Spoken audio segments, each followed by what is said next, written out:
Mis hermanos, bendiciones, les habla un día más Teo Hernández. Hoy día voy a compartirles la historia de San Ignacio de Loyola del año 1556. Abramos nuestra mente y nuestro corazón, mis hermanos, para entender el mensaje que a través de la santidad de estos hombres, pues nosotros deseamos también, ¿verdad?, llegar un día a la santidad. Pidámosle a Dios, mis hermanos, para que Él nos ayude. Voy a comenzar a leer en este momento. Dice así: San Ignacio de Loyola nació en 1491 en el castillo de Loyola, en Guipúzcoa, norte de España, cerca de los montes Pirineos, que están en el límite con Francia. Su padre Bertrán de Loyola y su madre Marina Sáenz, de familia muy distinguida, tuvieron 11 hijos, 8 varones y 3 mujeres. El más joven de todos fue San Ignacio. El nombre que le pusieron en el bautismo fue Íñigo. Entró en la carrera militar, pero en 1521, a la edad de 30 años, siendo ya capitán, fue gravemente herido mientras defendía el castillo de Pamplona.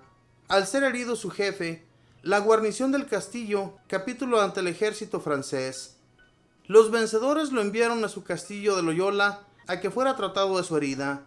Le hicieron 3 operaciones en la rodilla, dolorosísimas y sin anestesia, pero no permitió que nadie lo atase ni que lo sostuviera. Durante las operaciones no prorrumpió ni una queja. Los médicos se admiraban. Para que la pierna operada no le quedara más corta, le amarraron unas pesas al pie y así estuvo por semanas con el pie en alto, soportando semejante peso. Sin embargo, quedó cojo para toda la vida. A pesar de eso, Ignacio tuvo durante toda su vida un modo muy elegante y fino para tratar a toda clase de personas. Lo había aprendido a la corte en su niñez. Mientras estaba en la convalecencia, pidió que le llevaran novelas de caballería, llenas de narraciones inventadas e imaginarias. Pero su hermana le dijo que no tenía más libros que La vida de Cristo y El año cristiano, o sea, la historia del santo de cada día. Antes, mientras leía novelas y narraciones inventadas, en el momento sentía satisfacción, pero después quedaba con un sentimiento horrible de tristeza y frustración. En cambio, ahora al leer la vida de Cristo, sentía una alegría inmensa que le duraba por días y días. Esto lo fue impresionando profundamente. Y mientras leía las historias de los grandes santos, pensaba, ¿y por qué no tratar de imitarlos? Si ellos pudieron llegar a ese grado de espiritualidad, ¿por qué no lo voy a lograr yo? ¿Por qué no tratar de ser como San Francisco, Santo Domingo, etcétera? Estos hombres están hechos del mismo barro que yo. ¿Por qué no esforzarme por llegar al grado que ellos alcanzaron? Y después se iba a cumplir en él aquello que decía Jesús: dichosos los que tienen un gran deseo de ser santos, porque su deseo se cumplirá. Mateo 5:6. Y aquella atención de los psicólogos: cuidado con lo que deseas, porque lo conseguirás. Mientras se proponía seriamente convertirse, una noche se le apareció Nuestra Señora con su Hijo Santísimo. La visión lo consoló inmensamente. Desde entonces se propuso no dedicarse a servir a gobernantes de la tierra, sino al Rey del cielo. Apenas terminó su convalecencia, se fue a peregrinación al famoso santuario de la Virgen de Montserrat. Allí tomó el serio propósito de dedicarse a hacer penitencia por sus pecados. Cambió sus lujosos vestidos por los de un pordiosero, se consagró a la Virgen Santísima e hizo confesión general de toda su vida. Y se fue a un pueblecito llamado Manresa, a 15 kilómetros de Montserrat, a orar y a hacer penitencia. Allí estuvo un año. Cerca de Manresa había una cueva y en ella se encerraba a dedicarse a la oración y a la meditación. Allá se le ocurrió la idea de los ejercicios espirituales que tanto bien iban a hacer a la humanidad. Después de unos días en los cuales sentía mucho gozo y consuelo en la oración, empezó a sentir aburrimiento y cansancio por todo lo que fuera espiritual. A esta crisis de desgano la llaman los sabios la noche oscura del alma. Es un estado dificultoso que cada uno tiene que pasar para que se convenza de que los consuelos que siente en la oración no se los merece, sino que son un regalo gratuito de Dios. Luego le llega otra enfermedad espiritual muy fastidiosa, los escrúpulos, o sea, el imaginarse que todo es pecado. Esto casi lo lleva a la desesperación, pero iba notando lo que le sucedía y lo que sentía, y estos datos le proporcionaron después mucha habilidad para poder pedir espiritualmente a otros convertidos y, según sus propias experiencias, poderles enseñar el camino de la santidad. Allí, orando en Manresa, adquirió lo que se llama discreción de espíritus, que consiste en saber determinar qué es lo que le sucede a cada alma y cuáles son los consejos que más necesita, y saber distinguir lo bueno y lo malo. A un amigo suyo le decía después: en una hora de oración en Manresa aprendí más a dirigir almas que todo lo que hubiera podido aprender asistiendo a universidades. En 1523 se fue en una peregrinación a Jerusalén pidiendo limosna por el camino. Todavía era muy impulsivo y un día casi ataca a espada a uno que le hablaba mal de la religión. Por eso le aconsejaron que no se quedara en Tierra Santa, donde había muchos enemigos del catolicismo. Después fue adquiriendo gran bondad y paciencia.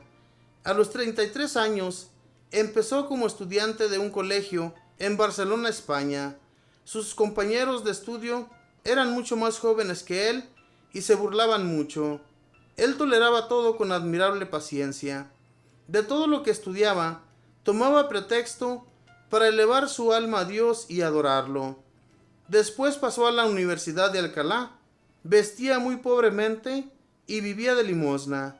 Reunía niños para enseñarles la religión. Hacía reuniones de gente sencilla para tratar temas de espiritualidad y convertir pecadores, hablándoles amablemente de lo importante que es la salvación del alma. Lo acusaron injustamente ante la autoridad religiosa y estuvo 2 meses en la cárcel. Después lo declararon inocente, pero había gente que lo perseguía.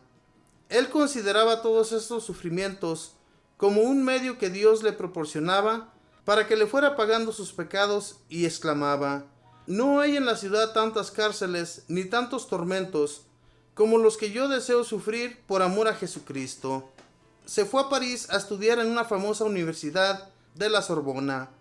Allá formó un grupo con 6 compañeros que se han hecho famosos porque con ellos fundó la Compañía de Jesús. Son ellos: Pedro Fabro, Francisco Javier, la Inés Salieron, Simón Rodríguez y Nicolás Bodilla.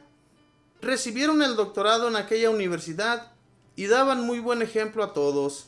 Los 7 hicieron votos o juramentos de ser puros, obedientes y pobres el día 15 de agosto de 1534, fiesta de la Asunción de María. Se comprometieron a estar siempre a las órdenes del sumo pontífice, para que él los emplease en lo que mejor les pareciera para la gloria de Dios. Se fue a Roma y el Papa Pablo III les recibió muy bien y les dio permiso de ser ordenados sacerdotes.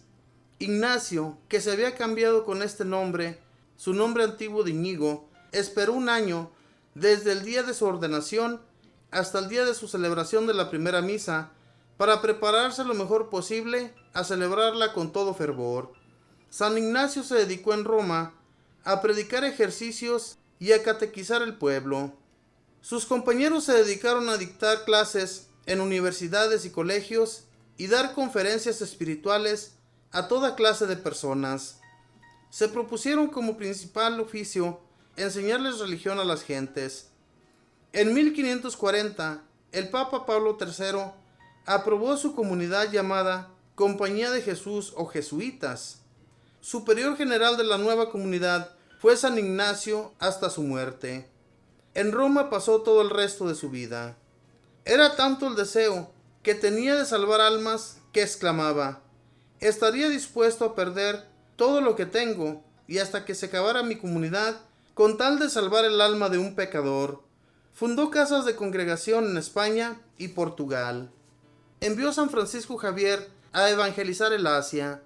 De los jesuitas que envió a Inglaterra, 22 murieron martirizados por los protestantes. Sus 2 grandes amigos, la Inés y Salmerón, fueron famosos sabios que dirigieron el Concilio de Trento. A San Pedro Canicio lo envió a Alemania, y este santo llegó a ser el más célebre catequista de aquel país. Recibió como religioso jesuita a San Francisco de Borja, que era rico político, gobernador en España. San Ignacio escribió más de 6,000 cartas dando consejos espirituales. El colegio que San Ignacio fundó en Roma llegó a ser modelo en el cual se inspiraron muchísimos colegios más y ahora se han convertido en la célebre Universidad Gregoriana. Los jesuitas fundados por San Ignacio llegaron a ser los más sabios adversarios de los protestantes y combatieron y detuvieron en todas partes el protestantismo. Les recomendaba que tuvieran mansedumbre y gran respeto hacia el adversario, pero que se presentaran muy instruidos para combatirlos. Él deseaba que el apóstol católico fuera muy instruido. El libro más famoso de San Ignacio se titula Ejercicios Espirituales, y es lo mejor que se ha escrito de cómo hacer bien los santos ejercicios. En todo el mundo ha sido leído y practicado este maravilloso libro. Duró 15 años escribiéndolo, todo para mayor gloria de Dios, y a ello dirigía todas sus acciones, palabras y pensamientos a que Dios fuera más conocido, más amado y mejor obedecido. Muy caritativo con todos, especialmente con los enfermos, recomendaba que en las conversaciones no se emplearan frases muy totalitarias como quien se imagina lo que dice no puede equivocarse. Recomendaba a todos que estudiaran lo más posible, pero corregía con valentía a los que veía más orgullosos y engreídos por sus estudios, a los que por dedicarse todo el tiempo a estudiar no dedicaban el tiempo suficiente a rezar o enseñar catecismo. Siempre estaba alegre. En los 15 años en que San Ignacio dirigió la Compañía de Jesús, esta pasó de 7 socios a 1,000. A todos y cada uno trataba de formarlos muy bien espiritualmente. Como casi cada año se enfermaba y después volvió a obtener la curación, cuando le vino la última enfermedad, nadie se imaginó que se iba a morir y murió súbitamente el 31 de julio de 1556 a los 65 años. En 1622 el Papa lo declaró santo y después Pío XI lo declaró patrono de los ejercicios espirituales en todo el mundo. Su comunidad de jesuitas es la más numerosa en la Iglesia Católica.